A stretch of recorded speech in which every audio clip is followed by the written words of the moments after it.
The blessing service for September 6th is going to be the blessing of the ground. If you've never heard of that before, it's because I've just invented it. So I want to describe what will happen if you come to the outdoor service, and then I'll provide some instructions on how you can do it from wherever you are if you can't come to the church but still want to participate. The focus for this Sunday will be on the way God has blessed us through the gifts that come from the ground.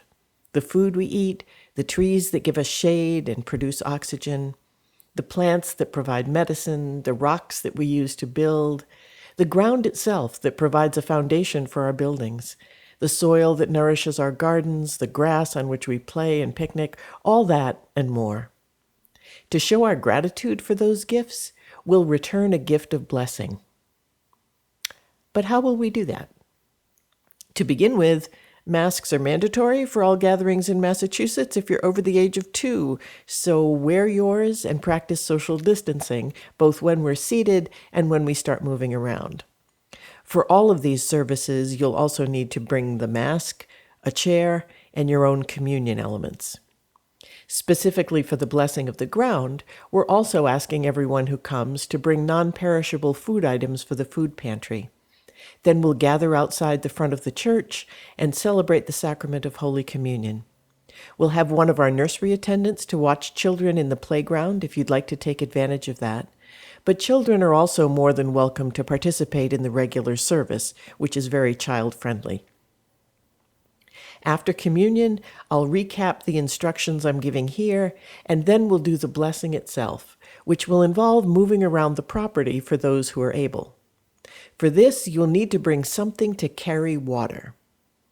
It could be a cup, a pitcher, a pail, nothing too big, and we'll have some extra cups if needed. We'll have some larger buckets of water placed at various points around the church property. So you'll take your cup or whatever, go find one of those larger buckets, fill your water container, and then search for a patch of ground anywhere on the church property that you would like to bless. It might be a tree or plant, or it could just be a sad little patch of brown grass. The point of the exercise is to be mindful, to actively notice the ground and everything that's growing from it, and see it afresh as something that God made and called good. The point is to remember that human beings are not the only sacred things on the earth, and to remember that this very first job given to human beings in Genesis 2, verse 15, was to serve and protect the earth. We will be serving as a channel of God's blessing to the particular section of earth that provides the foundation for our own church property. Once you've found a spot, pour out your water with these words: "May this water bless and keep you, and may you be everything God created for you to be." You can pour out all the water, or you can visit several spots and pour out a bit in each spot, saying the blessing each time. Or you can pour it all out and return to the larger buckets for more, whatever moves you. If you've done Jessica's craft project to make an aspergillum to use for sprinkling water, you can dip that into your cup and distribute the water that way. Check her video to see how to make one yourself, or you can download the written instructions from the church website. If you want to spend a moment to say your own prayer at the spot, that's also welcome. If you want to remember the thing you've blessed with a picture, Jessica has made some lightweight selfie frames. Some say blessed, others say Crawford, and some say nothing at all. We'll have them available for all the blessing services, so feel free to pick one up to use in a photo if you'd like. If mobility is a problem for you, there'll be people to help you either by walking with you to a special spot or by going to a place you direct to pour out water on your behalf. When you're finished, come back to the area in front of the church and we'll close with a benediction. So to review, plan to bring these things to the service. 1, your mask. 2, non-perishable food for the food pantry. 3, a chair. 4, if the weather looks iffy, an umbrella or rain gear.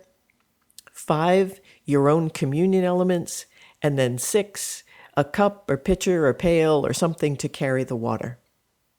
So that's what will happen on the church grounds. If you can't get here, all of the above can be modified for your own circumstances.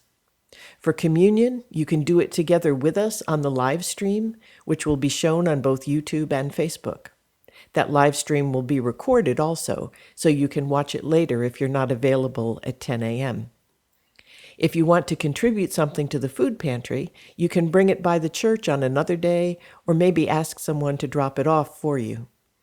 If you're in a tough spot and need the food yourself, then simply bless it as you eat. For the blessing segment, you can fill a cup of water at your house, or if you're feeling crafty, you can make the aspergillum Jessica describes. If you have some place outside you can get to, you can take your water to a spot there. Maybe you don't have a yard with lots of grass and trees, but just a small bare patch of dirt might be crying out for more blessing than a lush yard. Or maybe there are weeds growing up in between cracks in the pavement. There was no day in creation where God made weeds. If it's alive and has managed to break through asphalt or cement, it sure could use a blessing. Or maybe there's a houseplant that you would like to bless. And if there's no bit of ground, either inside or outside where you are, then simply say the blessing the next time you eat a meal and thank God for the ground. Without it, there would be no food to eat. And if you haven't seen it already, make sure you watch the video, Why We Bless Things, to understand why we're doing these First Sunday blessing services at all. We like to think that the world will change through big sweeping actions at the top. Maybe so. But I believe we can also change the world from the bottom up, with millions of people from the youngest toddler to the most aged among us, one blessing at a time. In closing, I invite you to watch this beautiful video, shot and produced by our own Shoda Weaver from locations around New England. Let Shoda's work bless you, and may it prepare your soul to give back a blessing to the ground. I hope to see you Sunday.